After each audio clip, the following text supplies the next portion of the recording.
Narito tayo ngayon upang matunghayan at pag-usapan ng talaga namang napakainit at nagbabagang napaka-trending na issue ni Ate Erica. Sa pagpapatuloy nga ng ating istorya ay nandoon pa rin si Kalingap Val Santos Matubang sa bahay nila Ate Erica upang i-interview at makapanayam ang kanyang lolo at lola na naiwan, pati na rin ang kanyang ibang kamag-anak na nagagalit sa kanya. Sa vlog nga na ito ay sinabi nga din ng lolo ni Ate Erica na siya daw talaga ang unang vlog ni Kuya Ruel upang tulungan. Ngunit nabaling lang daw talaga ang focus kay Ate Erica at ginawa siyang Kalingap Angel. At dahil nga doon ay nagtuloy-tuloy na rin ang sikat ni Ate Erica. Tay, magandang araw po sa iyo. Ang pangalan mo, Tay? Miguel. Miguel. Surita. Ikaw yung unang gi-vlog ni Ruel Umpo. para tulungan. Siya po. Ngayon, bakit napunta kay Erica yung tulong? Ay, di ko nga po alam at siyang napukusan na nila Rab. Ang salata ni Ruel, inilipat kay Rab, parang hindi daw kayang Ewan ko, hindi ko alam. Yung natagpuan si Erica, parang si Erica ang parang turnover ni Ruel kay Rab. Kay Rab. Kalingap Rab. So yun, ginawa ang Kalingap Angels. Yun. Ayun. So maliwanag po mga kaibigan na dito ba nakatira si Erica noon? Dito po yun. Dito lumaki? Ay, dito na po sa amin yun. Okay.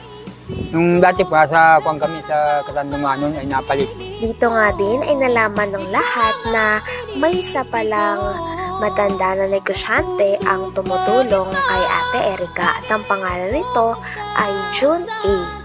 Nakilala daw ito ng tita ni Ate Erica sapagkat nagbigay daw ito ng pera pampaopera sa mata ng lola ni Ate Erica. Ngunit kalaunan ay hindi daw ito napakinabangan o hindi daw nakuha ng lola ni Ate Erica ang pera na ito sapagkat hindi daw ito ay binigay nila Ate Erica.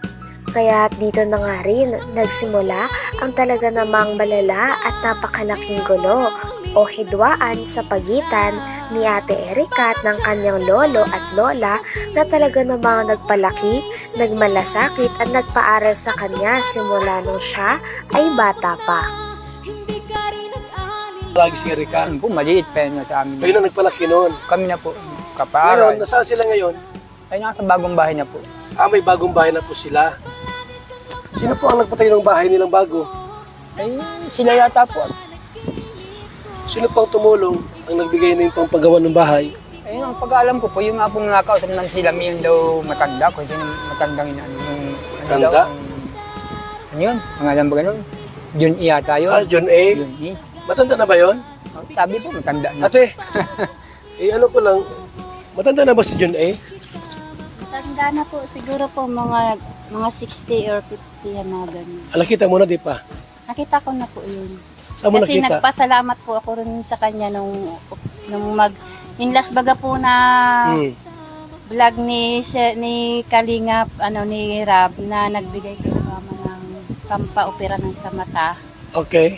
Ay hindi po namin alam na kakontak na pala po yun. Dito nga din ay Contact nalaman mo nila na habang vlog daw pala ni Kalingap Rab si Ate Erica ay kakontak na ni Sheila May o ng ate ni Ate Erica si Sir June A na sponsor at negosyante. Kaya naman ang nangyari ay sinabi daw ni Ate Sheila May ni Erica kay Sir June A na huwag nang padaanin ng pera kay Kalingap Rab at diretsyo na lamang sa kanila. Kaya naman ito rin ang naging rason kung bakit umayaw na si Ate Erica magpa-vlog kay Kalingap Rab.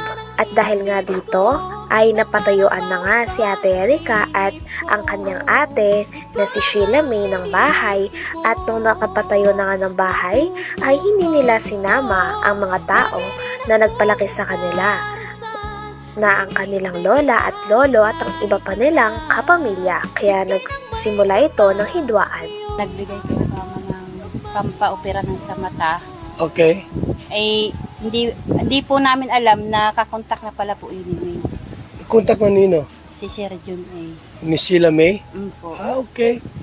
So, Yun lang yun po yung ano namin. nakita mo na si Jun A sa video? Mahaba yung buhok niya na. Mahaba ang buhok. Okay. So, may edad na.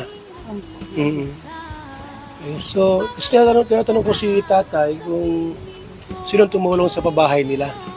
Ano po si Sir Jun A. Sa kanya pong pabahay yan. Itong Opo. pina-Erika. Wala po diyang sabi po ng mga lovers sa kanilang pabahay. Kay Sir Jun A. Okay. Pati mga gamit ng bahay. Okay. So, ibig sabihin ngayon, may bahay na si Erika. Sheila May kumpleto ang gamit. Okay. So, ang nagpabahay niyan, si Jun A. Si Sir Jun A. Hindi ang e-lovers. Hindi po. Hindi ang e-lovers. Inaangkin lang po ng mga Inaangkin nila na sila Kaya nagpabahay sila niya. nagagalit kasi ayaw nilang Simula nga daw nung bagong taon at naggaling sa ospital ang lola nila, pagkadating daw ng lola nila sa bahay ay nakahakot na daw kagad si Ate Erika at ang kanyang ate Sheila May. Nang sa ganon ay makalipat na sila. At nung nakalipat na sila sa bahay na pinatayo ni Sir Jun A ay hindi na raw sila muling bumisita sa kanyang lolo at lola at iba pang kamag-anak.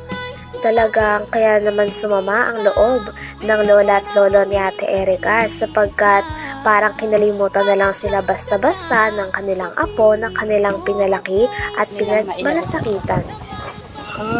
Ganun ba? So, alam mo yun yung kwento.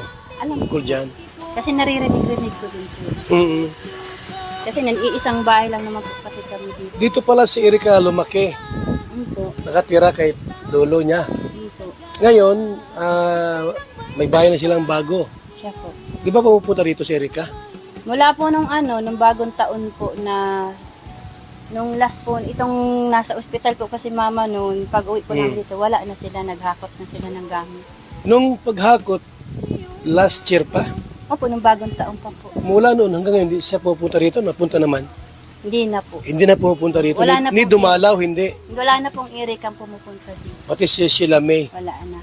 Yung mga palabas po ng mga e-lover na sinasabi po nila na monthly may natatanggap si mama.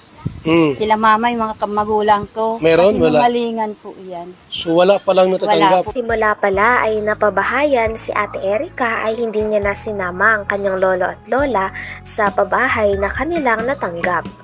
At pagkatapos naman nito ay bumukod na nga sila ng kanyang ate sa mga tao na nagpalaki sa kanila at nagmalasakit simula bata pa sila.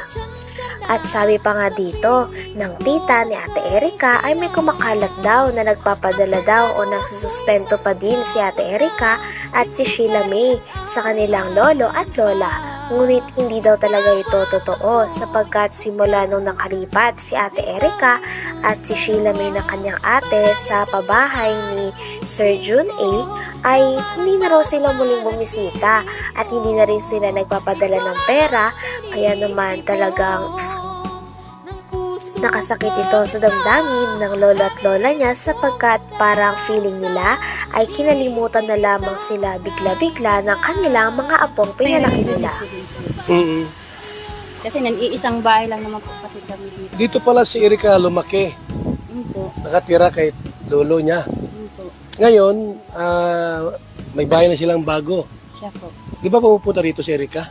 Mula po nung nung bagong taon po na nung last po, itong nasa ospital po kasi mama noon, pag uwi ko lang dito, wala na sila, naghakot na sila ng gamit.